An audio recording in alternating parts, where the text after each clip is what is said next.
Bueno, pues buenos días a todos. Comenzamos una nueva sesión de esta Comisión para la Auditoría de la Calidad Democrática y lo hacemos con dos nuevos comparecientes. Y quiero, en primer lugar, pues agradecer a nuestra primera compareciente que nos acompaña en el día de hoy. Como saben, estamos destinando este periodo de sesiones a luchar contra la desinformación política y, sobre todo, lo que representa como amenaza global para nuestra libertad y la democracia en nuestro país. Nuestra primera compareciente es doña Marga Ferrer, que es presidenta de la Red Europea de Pensamiento Crítico Transform Europe. Natural de Buenos Aires, Marga Ferrer reside desde hace unos años en Madrid, ha estudiado Ciencias de la Información en la Universidad Complutense de Madrid. Es miembro del Mayor Group de los sindicatos de la Comisión de Desarrollo Sostenible de Naciones Unidas desde el año 99 hasta el año 2002. En 2003 fue elegida diputada en la Asamblea de Madrid por Izquierda Unida hasta el 2007. Ha formado parte del Consejo Internacional del Foro Social Mundial y ejercido funciones de estudio e investigación en la Red Europea de Pensamiento Crítico Transform Europe, de la cual es presidenta desde el año 2020. Desde el 2022, Marga Ferrer es miembro del Comité Académico Internacional del Consejo Latinoamericano de Ciencias Sociales y habitualmente colabora con publicaciones como el periódico El Mundo o CTXT. Ha formado parte también de misiones de observación electoral de la OSCE en diferentes países. Así que, una vez hecha la presentación, le damos la palabra a nuestra primera compareciente, Marga Ferrer. Muchísimas gracias, señor presidente. Muchísimas gracias, señorías, por haberme invitado a esta comisión. Qué honor y qué orgullo poder participar en esta sala, que es el Congreso de los Diputados, la representación de la voluntad popular. Y me parece importante señalarlo por la importancia que tiene esta comisión. Es decir, la defensa de la democracia y de sus instituciones como baluarte para poder construir una comunidad entre todas y entre todos. Y la alerta que en mi intervención voy a intentar desgranarles es que esta construcción democrática está en riesgo. Y uno de los riesgos es multifacético, como todo en la vida, por supuesto, pero una de las facetas de estos riesgos tiene que ver con la desinformación. Yo soy una persona progresista, creo que es importante que sepan la voz de quien les habla, y voy a intentar hacer un análisis crítico de la situación de la desinformación, concretamente con el análisis de las fake news, ¿no? Si me permiten un segundo que me prepare, se lo digo. Voy a hablar de fake news en todo momento, porque aunque sea un anglicismo que ustedes me perdonarán, creo que es popular, creo que engloba no solo la idea de desinformación, que a mi juicio es excesivamente neutra. Las fake news no son neutras, tienen sesgos, tienen intencionalidad y están operando en las sociedades europeas. Esta es básicamente la tesis que pretendo defenderles hoy sobre la base de estudios solventes que me he cuidado mucho de traerles, sobre la base de universidades de prestigio, con estudios publicados en revistas científicas indexadas, en Political Science, en Social Science, porque en estos tiempos de desinformación citar empieza a ser una obligación, citar con honestidad, no solo honestidad intelectual, sino para que la audiencia, en este caso ustedes, puedan comprobar que lo que digo es cierto y que además puedan comprobar si mi interpretación es correcta o tienen ustedes otra, yendo a las fuentes originales. De lo que quiero hablarles en los próximos minutos es la influencia política y social de las fake news, porque créanme, las tiene. Hay una confusión terminológica que me parecería importante aclarar. ¿Qué es de lo que estamos hablando cuando hablamos de desinformación?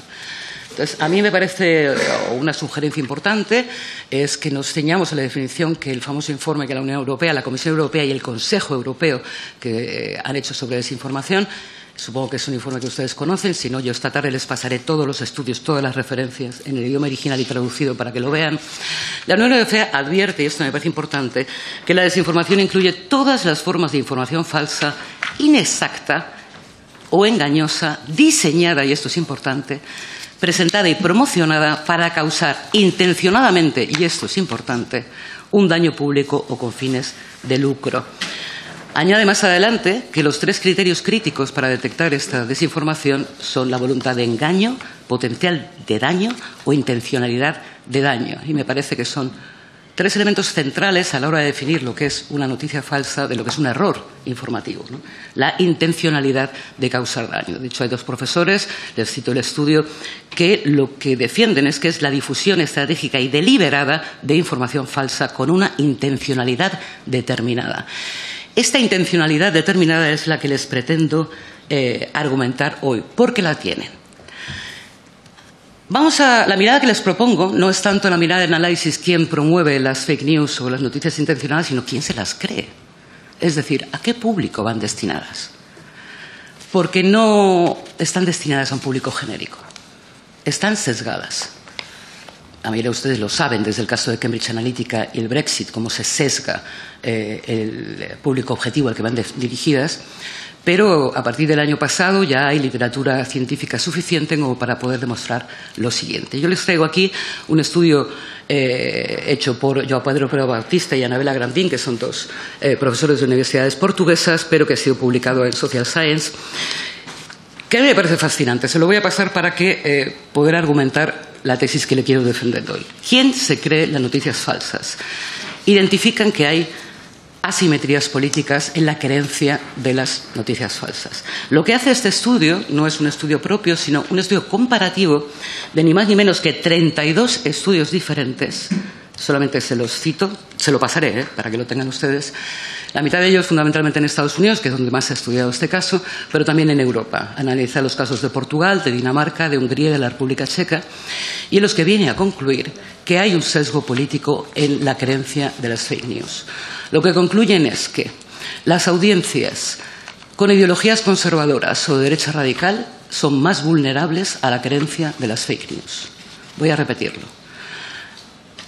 Las personas con un ideario conservador o de derecha radical se creen más las fake news que las personas que no tienen esos idearios. ¿Significa esto que las personas con tendencias conservadoras o de derecha radical son más crédulas? No, en absoluto, en absoluto.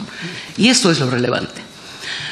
Las personas más conservadoras o propensas a la ideología de la derecha radical se creen más las fake news porque son su público objetivo, porque están dirigidas a ellos. Y esto es una alerta fundamentalmente para las personas en estas salas que comparten estas ideologías. Es decir, yo soy una persona de izquierdas, feminista, a mí no me llegan fake news.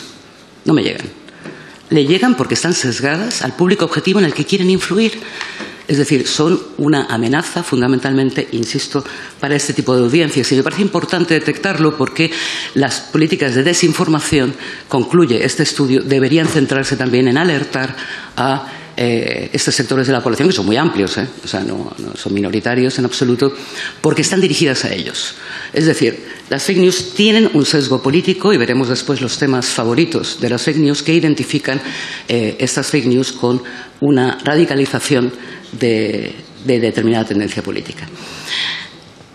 Un elemento que también les quiero, en fin, decir es que hay un sesgo ideológico en la emisión de las fake news y, por lo tanto, el público objetivo al que van dirigidas, aunque afectan a la totalidad de la sociedad por réplica, que veremos un poco más adelante, es que también se produce cierto sesgo generacional. Si no, no hay forma de explicar el siguiente estudio. Este es el estudio de 40B para la SER y para El País, que se publicó hace un mes, en el que se preguntaba por si en algunas circunstancias el autoritarismo puede ser preferible a la democracia. Y fue titular en los periódicos detectar que hay un sesgo de género y de edad en la preferencia en España hoy por parte de jóvenes varones a aceptar la idea de un gobierno autoritario frente a un gobierno democrático. En la respuesta a por qué se produce esto, yo creo que está la clave de esta comisión. Es decir, entender por qué no solo hay un sesgo de género, no solo entre las personas menores de 26 años, como verán en la encuesta, también incluye hasta los 42 años. Hay un sesgo de género brutal que cualquier persona que analice cualquier fenómeno social le llamará la atención, es significativo, ¿no? Y sobre todo por qué hay un sesgo generacional en la capacidad de aceptación de un gobierno autoritario o la crítica al gobierno democrático. Y me parece importante, y por eso lo destaco, porque en la respuesta que ustedes den a esto creo que se encuentra parte de cómo se va a concebir la democracia en el futuro en nuestro país. Es que a mí no me parece menor en absoluto. Lo que quiero señalarles es que las fake news tienen un sesgo ideológico y también tienen una consecuencia generacional. Porque, y esto no les he traído estudios, pero creo que es Vox Populi, además, hay una vinculación entre las fake news y los discursos de odio, y hay una vinculación entre los fake news y las teorías conspirativas de desgobierno. Y también políticas antifeministas, luego lo veremos, ¿no? Que creo que tienen incidencia en la explicación de esta disrupción entre ciertos jóvenes varones en nuestro país más propensos a aceptar gobiernos autoritarios. Y créanme que me parece fundamental. También he de decirles que uno de los análisis de este dato, es decir, la diferencia de género en cuanto a la actitud hacia gobiernos democráticos, será multifacética como todo análisis social. Una de las facetas yo creo que es el uso de redes sociales y la difusión de las fake news en las redes sociales. Todo el mundo sabe, las personas menores de 42 años usan mucho más las redes sociales que las personas mayores, pero no es la causa. Yo no vengo aquí a criticar a las redes sociales esencialmente porque creo que no son el mayor problema. El mayor problema, por decirlo claramente, se lo he sintetizado en la siguiente frase. A partir de los dos casos más estudiados de incidencia en comportamiento electoral a través de fake news, que son el caso del Brexit en el Reino Unido. Presidente, ¿puede pedir que? Gracias. Que son el caso del Brexit en el Reino Unido, en el que, como todo el mundo sabe, Cambridge Analytica utilizó la malinterpretación, es decir, la promoción de noticias falsas a través de Facebook con sesgos a las audiencias para poder influir en no solo la victoria, pero el éxito electoral de Nigel Farage, la extrema derecha del Reino Unido, sino además la salida de un país entero de la Unión Europea. Es que claro que tiene importancia estas cosas, ¿no? Y a partir del año siguiente, en 2017, de las elecciones de Donald Trump en Estados Unidos, donde también se detectó la utilización de noticias falsas a través de redes sociales, es verdad que estas han mutado y han pasado del hecho de usar redes sociales per se al hecho de que se utilicen páginas web o noticias con apariencia de medio de comunicación solvente para dar apariencia de verosimilitud a una noticia falsa. Es decir, hoy en día, y en España lo es, el problema no es tanto las opiniones vertidas en Twitter o en cualquier parte. Las opiniones son libres, ese no es el problema. El problema es cuando se difunden noticias con apariencia de verosimilitud porque contienen en sí la intención explícita de engañar. Es decir, de dar por cierta una noticia que es falsa. Y esto está proliferando en nuestro país. Por eso les alerto que en las recomendaciones que pueda hacer esta Cámara no se fijen tanto en el medio. Es decir, las grandes plataformas son responsables porque permiten la difusión de noticias falsas, pero no las crean. Es decir, no son el foco emisor. El foco emisor está en otra parte y tiene apariencia de verosimilitud. Cada vez más se distingue menos un medio de comunicación solvente de uno que publica noticias falsas. Y ese me parece que es uno de los kits de la cuestión para poder hacer una reforma legislativa solvente que se adapte a la necesidad de nuestro país, porque, como veremos en la conclusión, mentir no es un derecho que se tenga que proteger, o por lo menos esa es mi intención. ¿Qué técnicas utilizan estas páginas web? O no solo páginas web, también hay podcasts, también hay YouTube, hay sets de televisión que se parecen a no televisión y que emiten noticia con la finalidad de entender que son noticias solventes y contrastadas y no lo son. ¿Qué técnicas utilizan? Nuevamente me voy a centrar en uno de los informes que creo que todos ustedes deben leer, que es un informe de la Unión Europea sobre injerencia extranjera y cómo lucha el Parlamento Europeo contra la amenaza a la democracia en la Unión Europea. Creo que se hizo referencia a este estudio en esta comisión cuando se habló de Rusia, porque hablaba de este caso, un paréntesis, no solo este informe habla de Rusia, habla de Marruecos y de Qatar, además, como países que dedican parte de sus esfuerzos a la injerencia en política europea. Lo dice el informe, no lo digo yo. Está a su disposición, yo se lo pasaré para que lo lean. Lo interesante que me parece es que este informe detalla cuáles son las técnicas y las tácticas de desinformación, y aunque a mí me parezca insuficiente, me parece suficiente para esta comisión. Lo primero que detectan es que las tácticas de manipulación tienen como objetivo la difusión de información falsa o engañosa con la intención de engañar a la opinión pública y crear confusión para que la verdad ya no pueda distinguirse de la mentira. Esto tiene que ver con lo que hemos hablado antes. La apariencia de verosimilitud de una noticia falsa que se parezca mucho a un medio convencional, sí solvente, tiene esta intención de confundir, que no se distingue la verdad de la mentira. Y señoras y señores, lo están consiguiendo. O sea, yo alerto porque esto está pasando. Hay personas que se creen honestamente que la noticia que reciben es cierta. Son conscientemente engañados.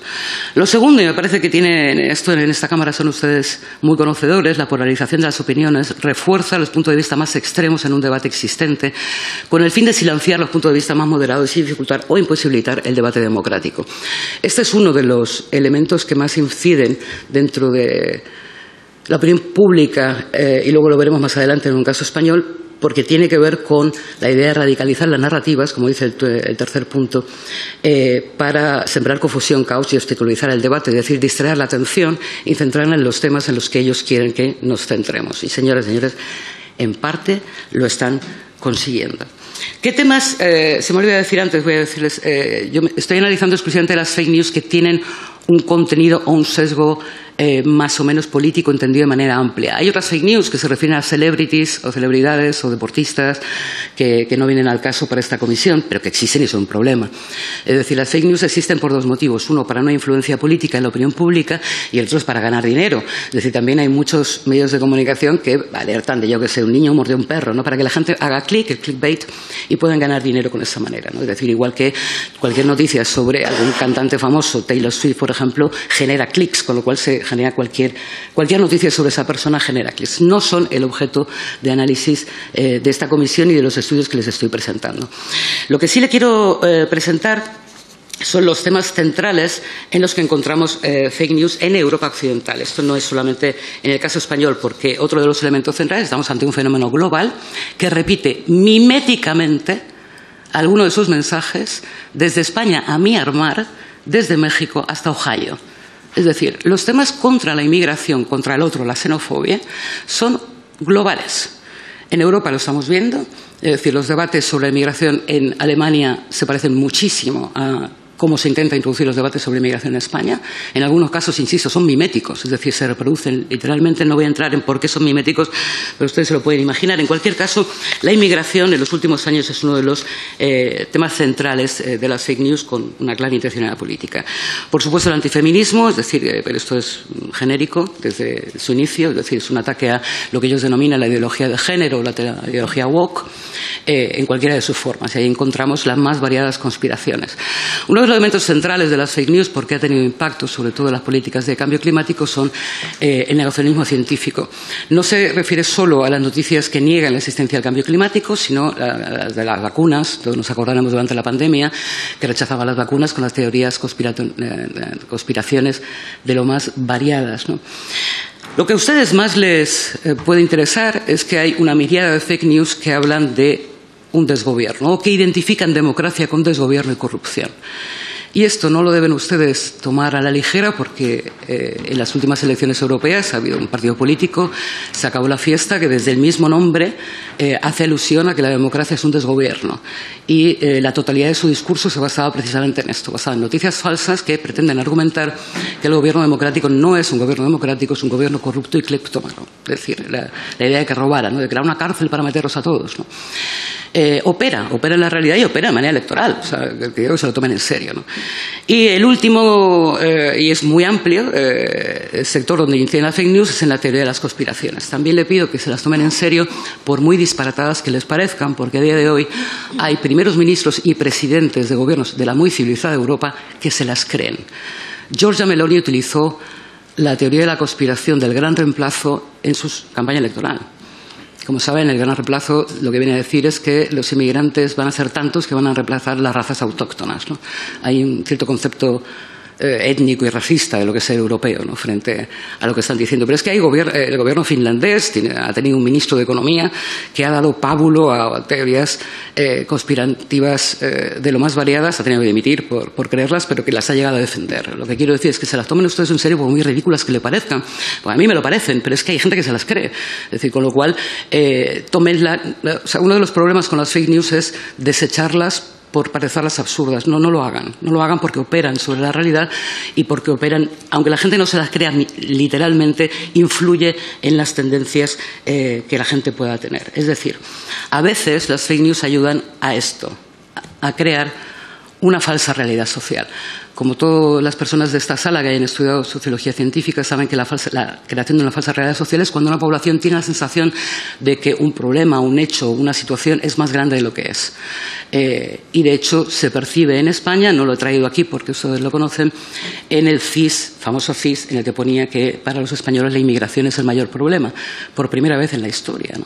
Es decir, cómo de repente, en los últimos meses, los españoles perciben la inmigración como el mayor problema del país, cuando obviamente no lo es. y no lo digo yo, lo he dicho en esta sala no, en esta Cámara, jefe de la Policía Nacional. Es decir, no hay un problema de seguridad y de inmigración y, sin embargo, hay una percepción generalizada que, aunque no sea real, opera y es real y hay que tomársela en serio, de que la inmigración es un mayor problema del país, ¿no?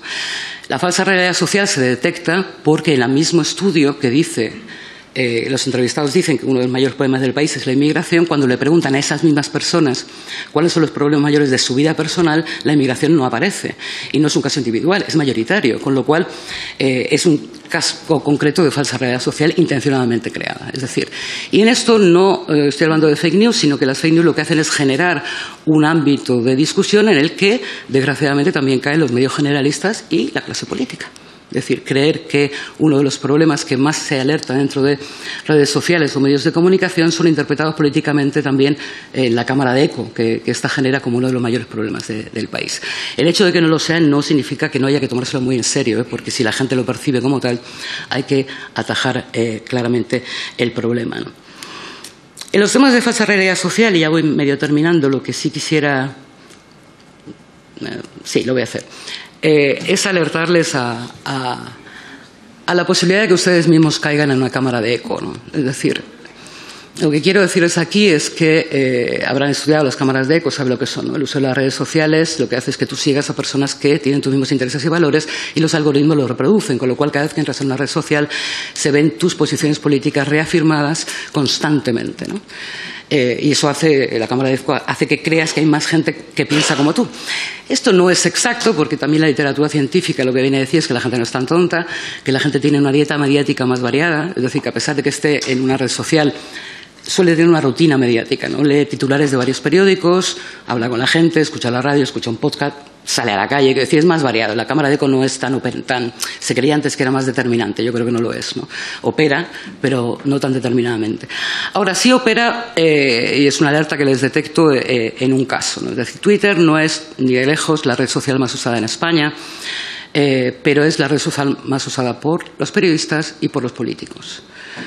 Todos ustedes, porque además todos lo tenemos, yo también tengo una cuenta en Twitter y es la red social más usada por ustedes y por los periodistas, es decir, actúa como fuente de legitimidad. De hecho, hoy en España, por la crisis que viven los medios de comunicación, en la que hay menos periodistas bien pagados que puedan hacer buenas investigaciones, parte de nuestros periódicos, nuestras radios, los podcasts o las televisiones basan parte de su información en lo que aparece en Twitter. Y no digo que sea noticia falsa, digo que sencillamente lo que aparece en Twitter, generando cierta cámara de eco.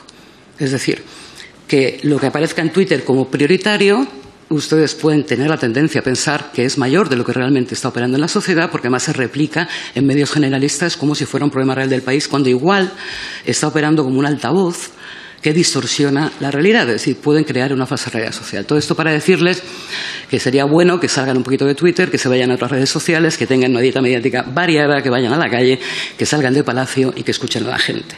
Porque quizá la forma en la que dirigimos el discurso político pueda variar y pueda ayudar a minimizar un poco esa polarización de la que el informe de la Unión Europea hacía gala, porque, créanme, me da la sensación de que esa polarización que encontramos en esta Cámara no se encuentra tan fácilmente en la calle, y eso, que debería ser una buena noticia, debería ayudarles también a ustedes. Mi recomendación es que salgan un poco de Twitter, porque además tiene un sesgo de género, como pueden ver, muy acusado. Es la única red social con este sesgo de género, ¿eh?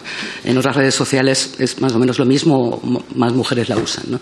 Y tiene una intencionalidad. Termino con dos preguntas y con dos estudios por si les es interesante.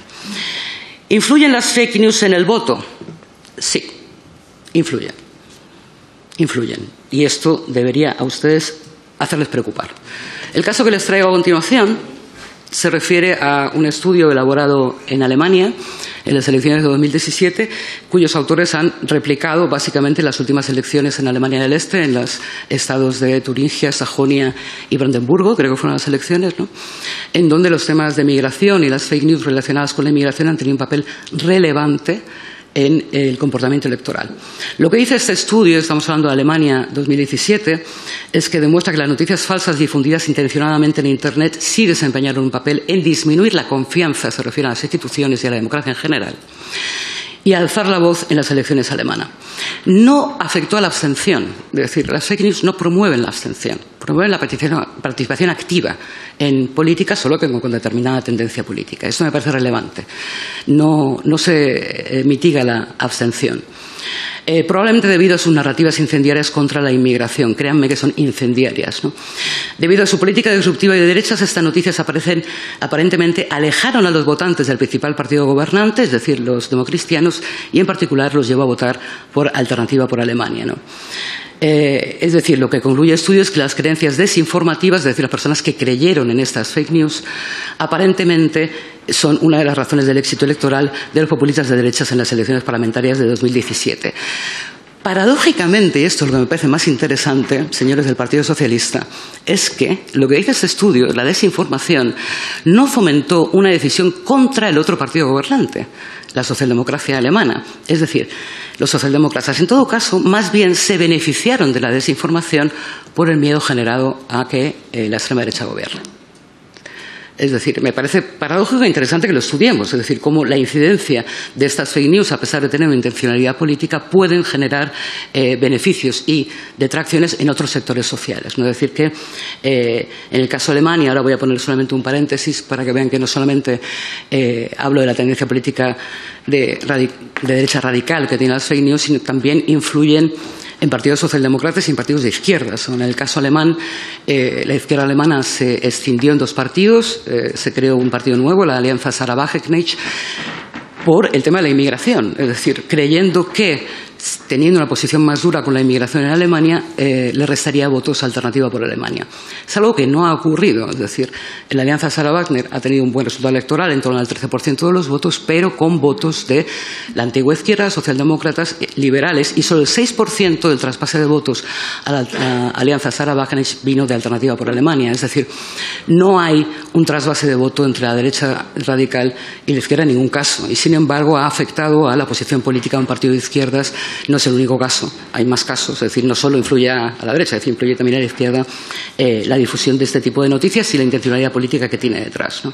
Es decir, sí influyen en las elecciones. Les he traído el caso alemán, pero es bien conocido el caso del Brexit u otros casos. ¿Influyen las fake news en los partidos políticos? Sí, influyen. Lo que les traigo aquí es quizá el estudio que le pueda parecer más interesante, ¿no? Es un estudio de la Universidad de Oxford, publicado en su revista científica, que lo que viene a decir es que hay cierta tendencia en Europa a tener ciertas políticas acomodaticias a la derecha radical, es decir, comprar parte de sus argumentos pensando que así se les resta importancia o se les puede ganar votos. ¿Me estoy explicando?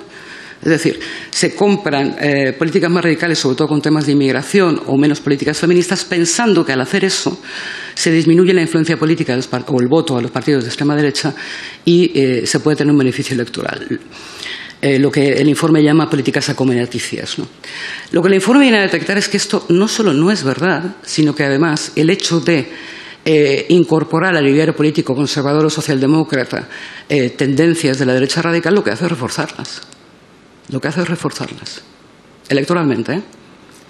Electoralmente. Hace el caso fundamentalmente de los conservadores alemanes, pero no solo. Es decir, lo que viene a decir es que las políticas acomodaticias, pensando que se les va a quitar votos, no operan o no funcionan en la realidad.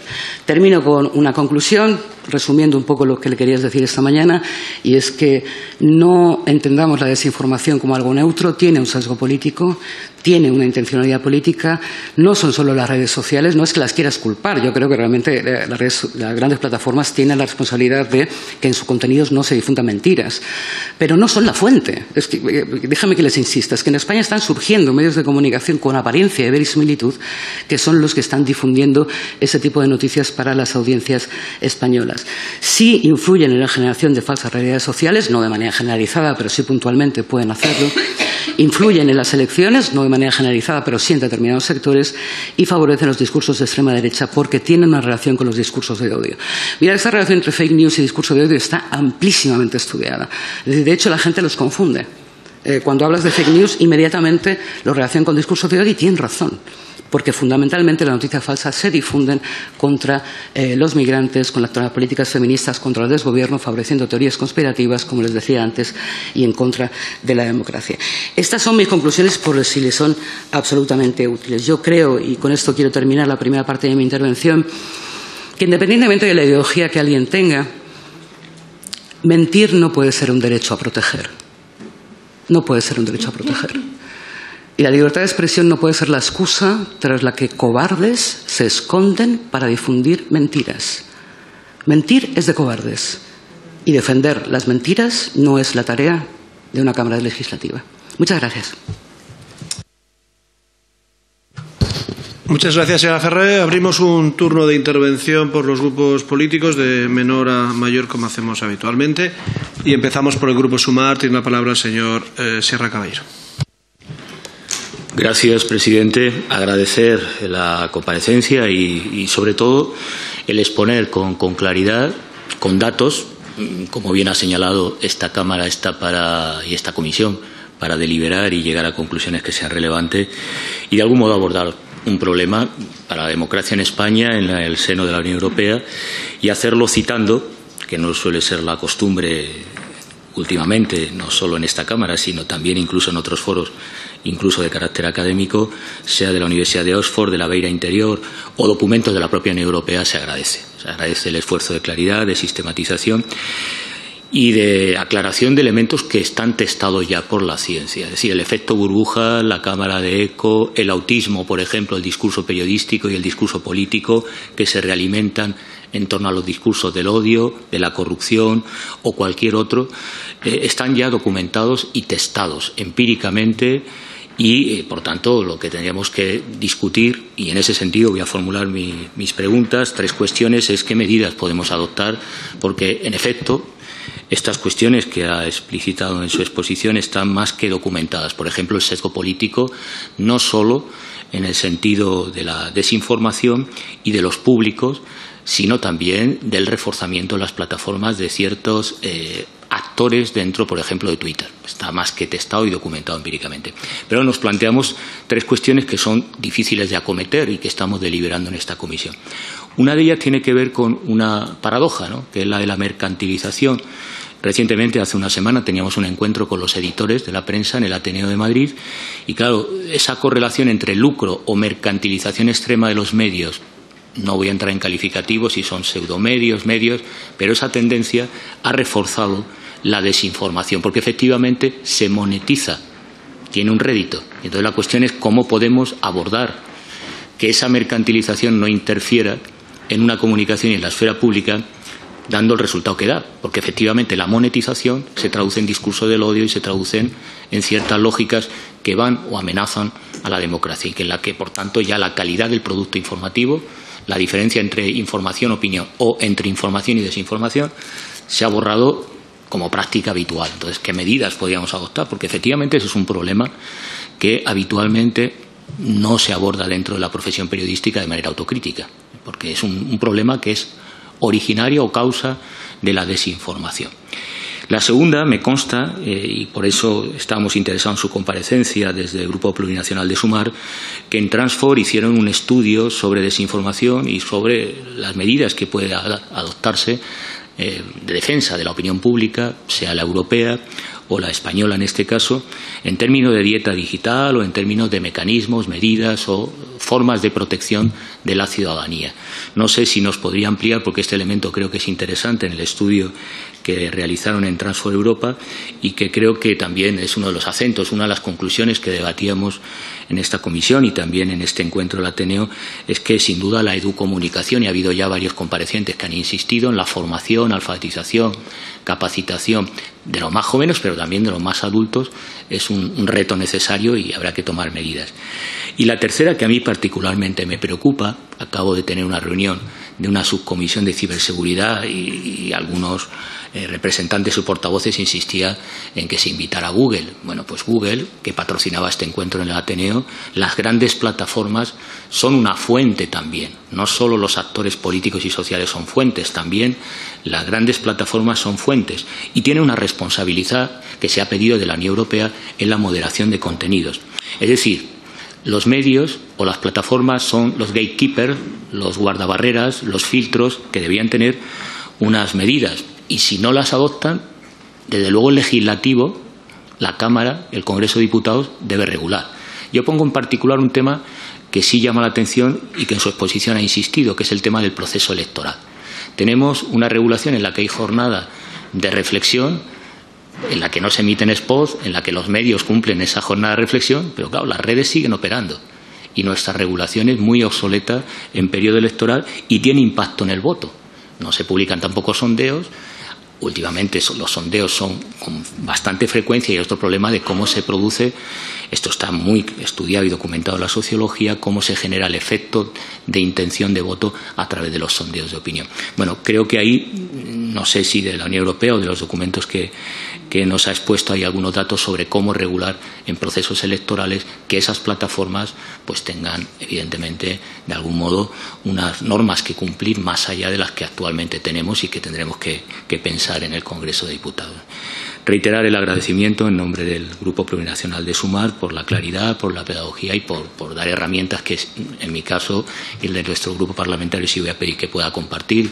Imagino que el resto de grupos también estarán interesados para poder seguir abundando en este tema. Gracias, señor Sierra. Por el Grupo Parlamentario Socialista tiene la palabra la señora Cercasmena. Buenos días, presidente, señorías. Señora Ferrer, muchísimas gracias de estar aquí en esta comparecencia. Permítame que le diga que su intervención ha sido particularmente interesante desde mi punto de vista y seguro que el del resto. Mire, yo quería primero exponerle, pero la verdad es que su intervención ha dado tanto que hablar que mi prólogo sería muy pequeñito. Simplemente decirle que mi grupo parlamentario, el Grupo Socialista, el tema de la democracia y la calidad democrática es un tema particularmente interesante y adquiere especial relevancia en tiempos de democracias convulsas como creo que es la que desafortunadamente estamos viviendo. Podemos quedarnos tranquilos con que nuestra calidad democrática está relativamente, digamos que a salvo o garantizada en la medida en que prácticamente todas las agencias de calificación nos dan un aprobado o nos dan el resultado calificándola como una democracia plena. Sí, podemos estar satisfechos, pero este Gobierno, mi grupo parlamentario, quiere ir más allá. Nosotros sabemos que la calidad no es una variable estática, sino que es una variable movible y, por lo tanto, de aquí el interés del Grupo Socialista en ir más allá, en hacer algún esfuerzo porque esta calidad vaya al aumento. De aquí que hayamos aprobado el plan, que supongo que usted ya lo sabe, el plan para la acción democrática por ella y para ella. Entonces, dicho esto, que sería algo así como, mire, me presento, pues permítame que le haga una serie de preguntas porque me ha parecido, insisto, una intervención especialmente interesante. Primero, vamos a ver, usted hablaba de que hay una cierta credibilidad en determinados sectores más que en otros. Usted hablaba de una derecha conservadora más crédula. Mi pregunta es decir, la credulidad va ligada a la tranquilidad, es decir, yo soy más crédulo y por lo tanto una explicación que ligue con mis principios o que ligue con mi entorno me tranquiliza. Esa podría ser una posible explicación. Por otra parte, usted hablaba también del sesgo generacional. Y yo me pregunto, ¿el sesgo generacional tiene algo que ver con la atracción de las teorías conspirativas, la mentira como instigadora de algo más atractivo, más bravo, y discúlpeme la expresión, pero que a veces la verdad es más aburrida. Y entonces probablemente el secreto de la conspiración sea algo más atractivo. Es una pregunta, insisto. Y me ha parecido también tremendamente interesante cuando usted habla de que se producen paradojas. Yo también creo que se producen muchas paradojas en los temas de la desinformación, en los temas de la apreciación de la calidad democrática. Le pondría, por ejemplo, pues algo que usted sabe de sobras, pero, en fin, existe o hay un halo de desafección política que podría explicar los índices de la baja participación política. Usted ya ha dicho antes que sí, que puede explicarlo. Pero se produce una paradoja aquí, y es la siguiente. En la encuesta mundial de valores, creo que en los años 90 o cerca del 2000, se hacía una encuesta y, curiosamente, el 91-92% de los encuestados que demostraba una cierta desafección a las instituciones políticas, estaba diciendo que el sistema político al cual tenía más, es decir, compartía más, era la democracia, a pesar de desconfiar de las instituciones. Una paradoja curiosa. Pero hay otra más interesante también. El otro día asistí a una conferencia y explicaron una cosa muy curiosa que tiene muchísimo que ver con lo que usted dice. Parece ser, y es un tema que es muy apasionante, los 3 Nobeles de Economía últimos, hablando de las sociedades inclusivas, que son las únicas que pueden generar desarrollo, parece ser que una de las fuentes de financiación de estos estudios había sido por Mark Zuckerberg.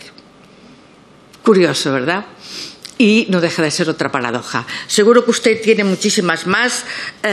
Muchísimas gracias. Insisto, ha sido muy interesante. Gracias. Buenos días.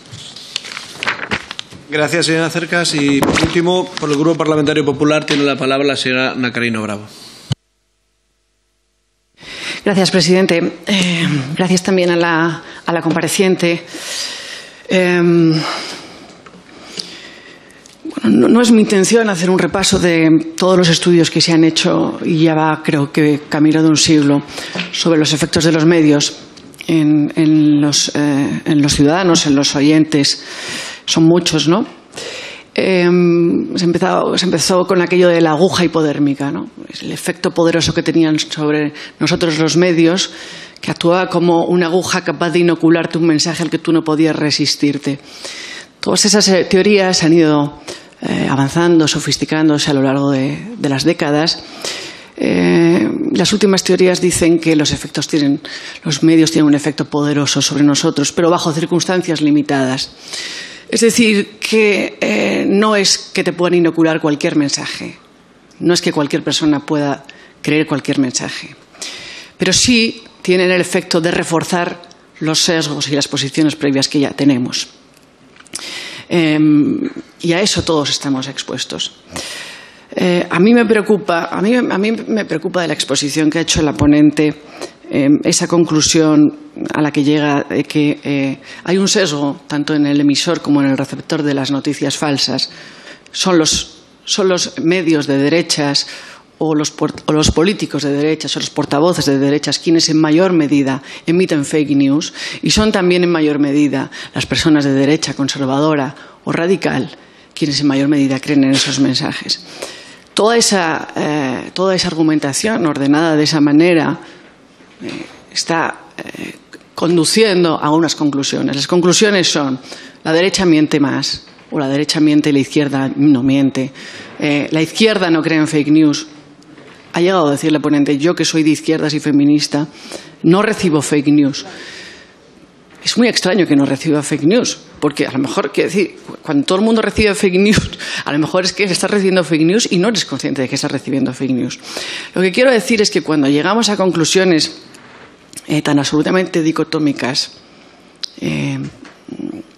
podemos caer en corolarios que son peligrosos, ¿no? Si al final nuestra conclusión es que la derecha es mala porque la derecha miente, y el votante de derechas es malo o es tonto porque se cree las noticias falsas y la izquierda no, eso nos justifica a emprender acciones políticas que creo que ponen en riesgo nuestra democracia. La democracia se basa en un pilar fundamental que es el pluralismo político. Mis opiniones son las que son, y yo las defiendo, creo que son acertadas, intento ser honesta con lo que pienso.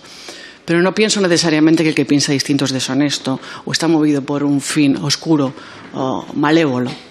Y creo que llegar a esas conclusiones es peligroso. Quiero decir que todo el mundo es susceptible de creer en noticias falsas. Oye, en la campaña de Estados Unidos escuchamos cosas como que los inmigrantes haitianos se comen a las mascotas. Pero aquí escuchamos, oye, hay gente que cree a pies juntillas que Cuba es un régimen no dictatorial, por ejemplo. Entonces, todos tenemos sesgos, todos somos blancos de desinformación, a todos nos pueden colar una noticia falsa. Ni nuestra ideología, ni nuestra condición moral, ni nuestra inteligencia nos preserva, nos convierte en invulnerables ante la desinformación. Y precisamente creo que creernos invulnerables a la desinformación nos hace más vulnerables a la desinformación.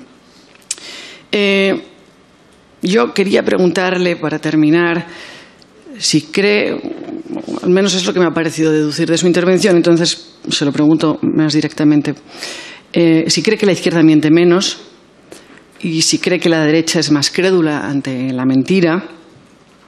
También me gustaría preguntarle cómo cree que se combaten las fake news. Y nada más, yo solamente querría terminar recordando que la ponente ha dicho una frase para terminar que me gustaría recuperar. Ha dicho, defender las mentiras no puede ser la tarea de una Cámara legislativa. Yo solo querría añadir que mucho menos puede serlo dictar una verdad oficial. Muchísimas gracias.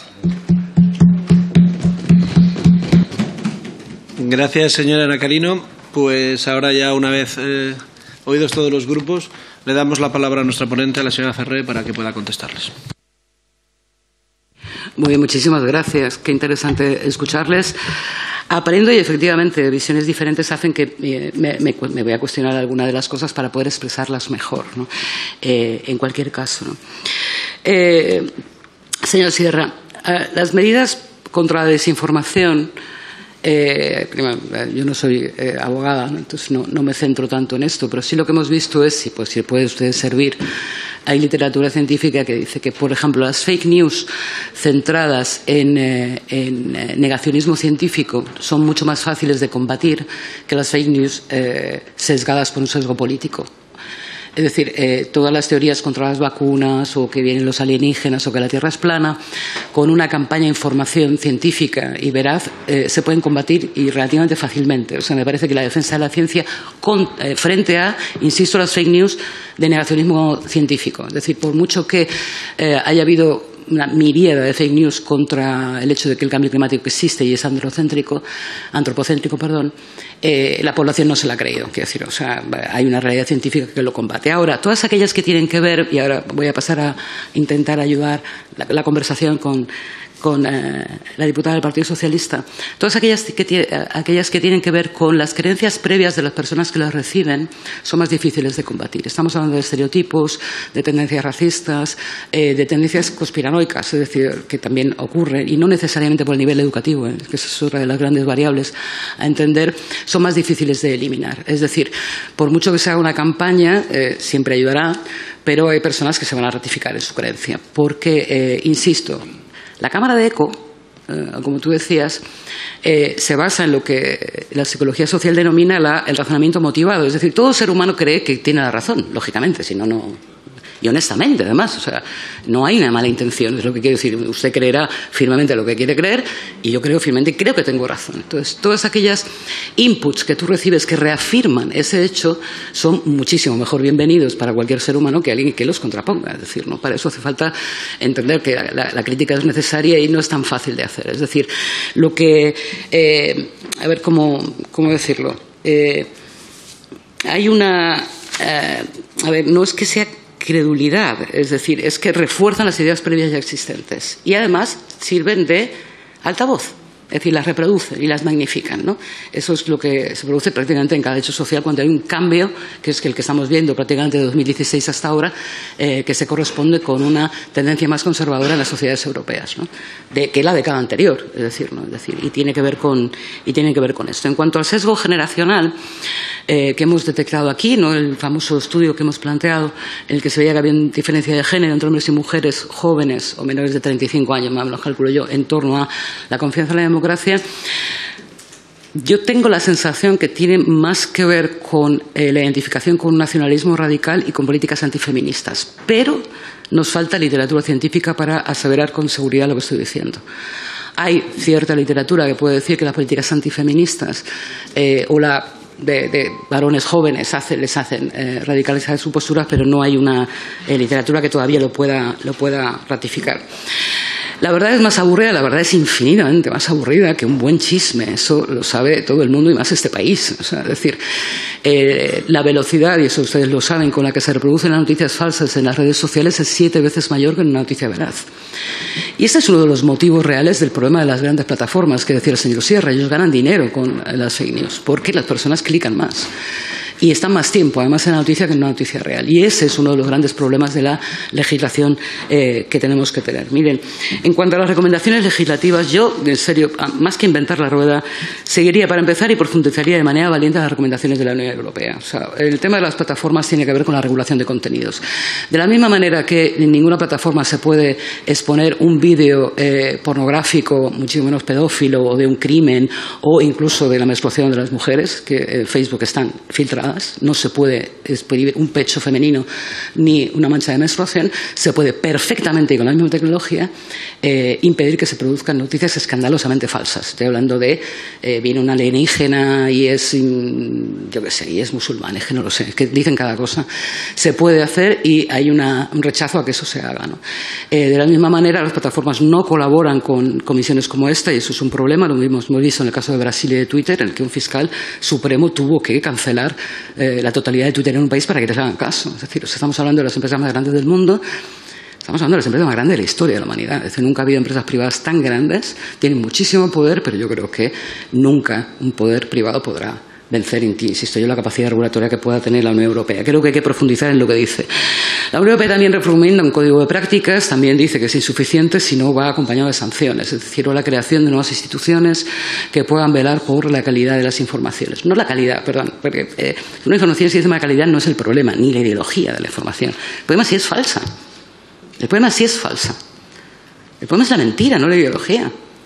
Lo que yo estoy diciendo no es, ya contestando al señor diputado de Vox, a quien me ha encantado escuchar, lo digo de verdad, el problema no es la extrema derecha, el problema, insisto, no es que no sea la extrema derecha, yo soy de izquierda y creo que lo es, como usted creerá, supongo yo que la ideología que yo defiendo es un problema. El problema está en que las fake news, no los partidos de extrema derecha, las fake news tienen un sesgo ideológico que les favorecen. Pero no solo ustedes. Se acabó la fiesta, que es un partido político que ha tenido una enorme repercusión electoral solo con una cuenta de Telegram, basado en fake news. Y esto creo que se puede demostrar, porque además la cuenta está abierta, es decir, puedes entrar y verlo, ¿no? Es decir, o en el caso de Alianza Catalana con el tema de la inmigración en Cataluña. Es decir, todos estos debates que radicalizan. Y creo, y esto ya es por intentar continuar la conversación con la diputada del Partido Popular, voy a intentar expresarme mejor, a ver si así podemos decirlo. Yo no estoy diciendo en ningún momento que la derecha mienta más y que la izquierda mienta menos. Lo que estoy diciendo es que las fake news tienen una orientación ideológica y tienen un objetivo, y el objetivo son personas que defienden valores conservadores con la intencionalidad de radicalizarlos. Y no lo digo yo, le estoy presentando, es decir, esta Universidad de Cambridge que lo está diciendo, o 32 universidades del mundo que están demostrando que esto es así. Y es así en España, es así en Brasil, es así en Estados Unidos y es así en Myanmar. Cito Myanmar porque es una dictadura militar donde esto está ocurriendo contra los inmigrantes de otra etnia o algo así que les pasa allí, ¿no? Y además repiten miméticamente los discursos. Y creo, sinceramente, en mi opinión, la conclusión de los estudios, sobre todo en Alemania, que el sector político más afectado precisamente es el conservador. Si es que es una alerta lo que estoy haciendo. Y prácticamente una recomendación. Es una alerta. Y la alerta es que todos los partidos políticos, por supuesto, como todo es humano, libre para hacer lo que quiera, pero lo que estoy diciendo es que mimetizar políticas de la derecha radical las favorece. No favorecen los partidos conservadores de larga y enorme tradición en Europa occidental. Y esto es un hecho contrastado, lo hemos visto en las elecciones en Alemania y lo hemos visto en España también. Es decir, y me parece que es interesante que podamos analizar con más concreción y no de manera vaga cómo funcionan las teorías de la desinformación, a quién benefician, a quién no, para precisamente poder favorecer debates muchísimo más sanos y que yo creo mucho más acordes con lo que es la sociedad española, hoy. Les repito, yo no creo que la izquierda sea menos crédula, lo que creo es que no es el foco de atención.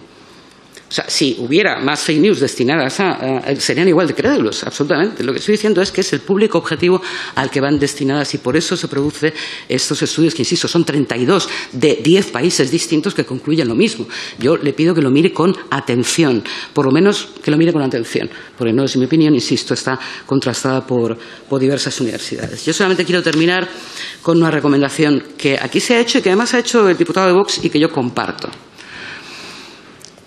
Creo que cuando se demuestre, y ese es el problema de la legislación, que un medio de comunicación difunde sistemáticamente fake news, no debe recibir dinero público de ninguna administración, como mínimo. Como mínimo. En este país, muchos medios de comunicación viven de la financiación pública, vía publicidad institucional, como usted señalaba antes, o vía subvención directa. Y me parece que, por lo menos con mi dinero, el de mis impuestos, no se deben financiar mentiras. Y creo que eso es una tarea relativamente fácil si se logra acordar que o bien la Fiscalía, no solo la Fiscalía de Delitos de Odio, sino ampliar la Fiscalía para que delimite la cantidad de veces que un medio de comunicación emite fake news para que no reciba dinero público. No reciba dinero público, en eso estoy de acuerdo, no sé. La publicidad institucional no debe servir para la difusión de fake news bajo ningún concepto. Me parece una tomada de pelo a todos los españoles y a todos los que pagamos impuestos. Muchas gracias. Pues muchas gracias, señora Ferrer. Muchas gracias por su comparecencia y por todo lo que nos ha aportado a esta comisión. Hacemos un receso de 5 minutos para despedir a nuestra compareciente y reanudamos la sesión.